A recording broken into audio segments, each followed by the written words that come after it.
На избори ќе се оди со постоечкиот изборен законник и нема да има нов обид за измени. Председателот на Собранието Африм Гаши на брифинг со медиумите информираше дека ниту еден од координаторите на пратеничките групи на денешната координација не најавил нов предлог. Спикерот вели дека Собранието се обиде да ја искористи последната шанса, а без тоа ниту јавноста немаше да знае кој ги блокира измените. Пред една недела пропаднаа измените на изборниот законник од причина што со гласовите против на ДУИ немаше Бадентер. Потоа Државната изборна комисија усвои правилник со кој се олеснија условите за кандидирање на непартиските кандидати. Ке видиме во меѓувреме ако оваа недела има разговори. Сакавме да ги искористиме сите можности и последната шанса да се донесе тоа. Направивме обид да обезбедиме Бадентер и правевме компромиси со опозицијата. Не свикувам седници за маркетинг. Тој изборен законник што го имаме, со тој ќе одиме на избори. Откако викендов премиерот Мицкоски ја обвини опозицијата за кроење тајни планови за хаос на изборите, спикерот Гаши тврди: "Немам информации за такво нешто."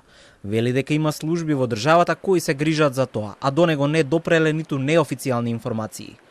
Вториот човек во државата денеска информираше и дека предложил Собранието на седница на 12 септември да усвои декларација за фер и демократски избори. Декларацијата ја дал на увид на сите пратенички групи и чека да ги слушне нивните забелешки.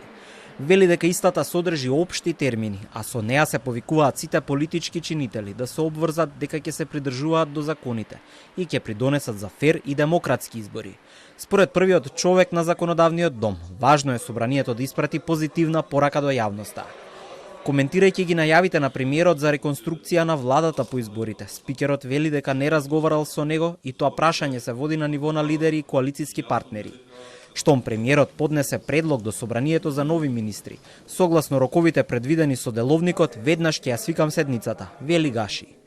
Годишниот одмор на парламентарците веќе заврши и според најавите на председателот Собранието ќе заседава на 2 и 12 септември со цел да ги донесе законите кои што се на чекање пред да започне предизборната кампања за локалните избори.